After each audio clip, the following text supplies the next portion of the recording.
Olá, meus amigos do Semente da Manhã, tudo bem com vocês? Estamos de volta para o terceiro vídeo da nossa série de temas pedidos por vocês que nos acompanham nas redes sociais, no YouTube, Facebook e Instagram. E hoje nosso tema são as obsessões. E eu tô imaginando aqui que tem gente que deve estar se perguntando, será que ela vai falar sobre os encostos? Porque encosto é uma coisa que no popular se fala muito, daquele ser espiritual que nos perturba, que nos traz algum tipo de inconveniência, né? Que nos traz algum tipo de sensação ruim. E isso é muito recorrente na cultura popular. E será que isso é verdade? Como que a gente poderia entender essas questões, né? Será que eu tenho obsessores encarnados ou será que são só os espíritos que podem nos causar obsessões? Vamos falar sobre tudo isso agora? Então vem comigo. Mas para esse bate-papo, eu queria indicar que, claro, que duas leituras quase que obrigatórias, ops, botei pro lado errado.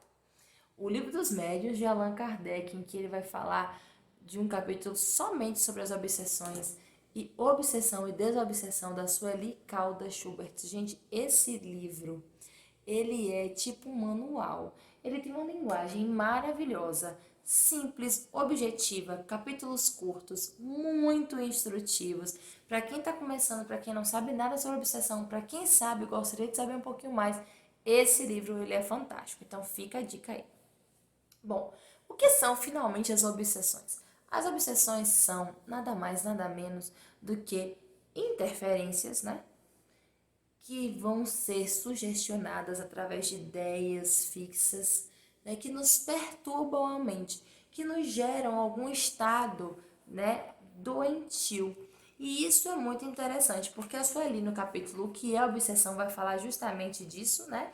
Dos significados do dicionário: impertinência, perseguição, vexação, preocupação com determinada ideia que domina doentiamente o espírito, que é resultante ou não de sentimentos recalcados, ideias fixas e mania.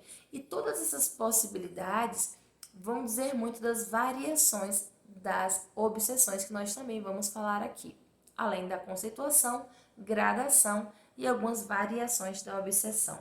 E também, em O Evangelho segundo o Espiritismo, nós vamos ter uma classificação maravilhosa que diz: a obsessão é a ação persistente de um espírito mau, né, que exerce sobre o indivíduo e apresenta caracteres muito diversos, desde simples influência moral, sem perceptíveis sinais exteriores, até perturbação completa do organismo e das faculdades mentais. Então, quem são os obsessores e quem são os obsidiados? Os obsessores nada mais, nada menos são do que aqueles que causam a obsessão.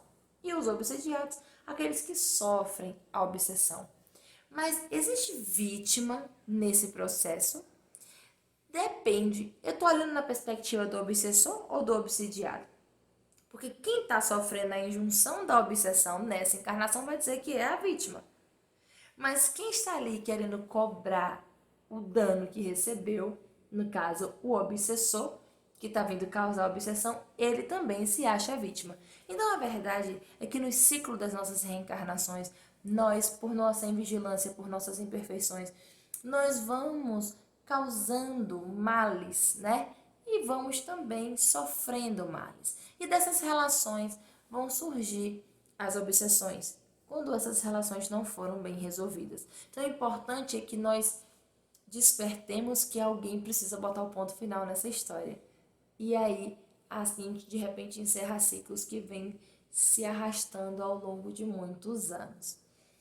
Importante perceber, então, com tudo isso, que a obsessão, como diz a Sueli, ela não é unilateral, ela é bilateral.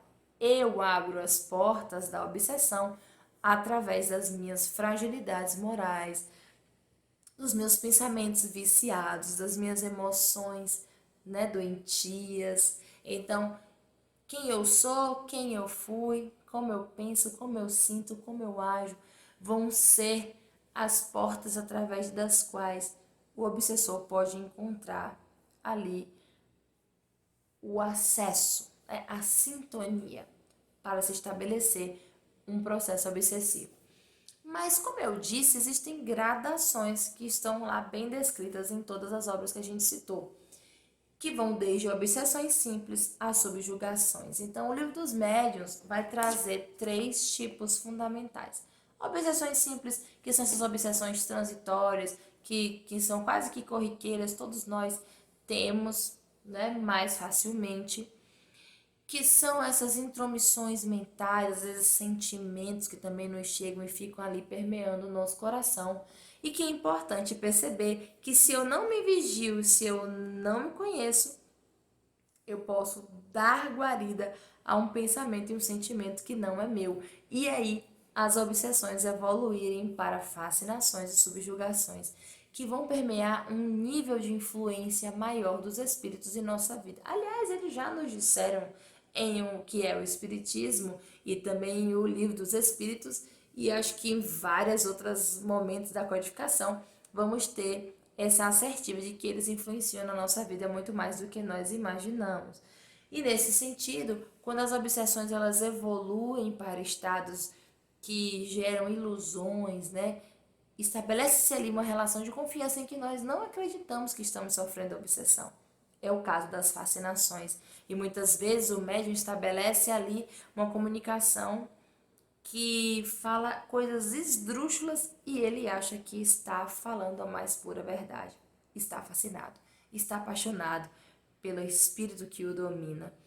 As subjugações, Kardec também vai dizer aqui em O Livro dos Médiuns que elas podem ser morais e corporais. As morais, eles dizem se assemelhar às fascinações, e as corporais podem gerar situações vexaminosas para o indivíduo, inclusive fazer com que ele perca alguns controles, comandos do seu próprio corpo. E aí o próprio Kardec narra uma situação em que o homem se ajoelha diante de uma mulher, né, para pedi-la em casamento, por exemplo, numa situação vexaminosa, e ele passa vergonha, né? Ele é movido, ele é impelido a fazer movimentos dos quais ele não controla, e tudo isso mostra o tamanho da influência do espírito sobre aquele indivíduo, que muitas vezes o teleguia, né? À distância, ele consegue interferir naquela pessoa.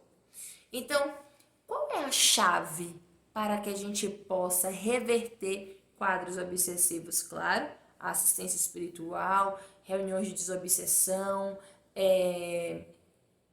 ação de fluidoterapia, né, os passes, mas principalmente a nossa própria mudança. É isso que vai convencer verdadeiramente o espírito de que nós não somos mais aquele algoz de tempos atrás. Mas e sobre as variações? Quer dizer que sempre é o tal do encosto? Sempre é aquele ser desencarnado que nos perturba? Nada disso. Nós temos obsessão de encarnado para encarnado, essa é uma das possibilidades, em que nós, nesta encarnação, das relações que nós estabelecemos, podemos gerar dano, né, ao outro. E existe também a relação de obsessão de desencarnado para desencarnado, ou seja, se eu não resolvo meu babado nessa existência, meu amor, e passa para o plano espiritual carregando todo aquele drama, nós podemos nos buscar na erraticidade, tentando nos vingar, tentando ajustar esses ponteiros que não foram ajustados aqui nessa encarnação. Então, encarnado para encarnado, desencarnado para desencarnado.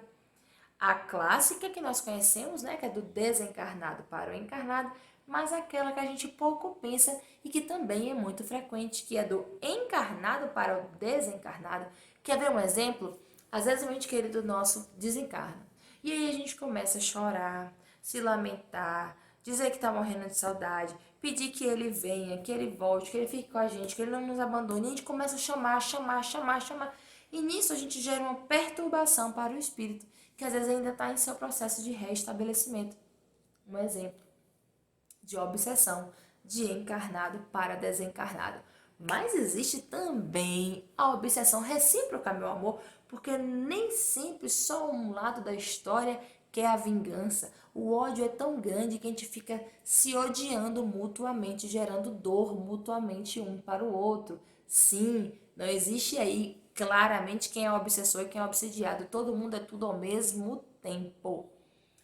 E existe aquela que eu acho uma das mais delicadas e que a gente não percebe, e às vezes passa de médico em médico tentando descobrir qual é aquele mal que nós carregamos e a gente não acha a resposta porque a resposta está em nós mesmos. Chama-se autoobsessão. Trazemos padrões mentais doentios, emoções que não são sadias, ações que não são construtivas e nisso nós vamos gerando um processo de adoecimento em que nós somos aqueles nossos próprios vilões. Essa é a autoobsessão.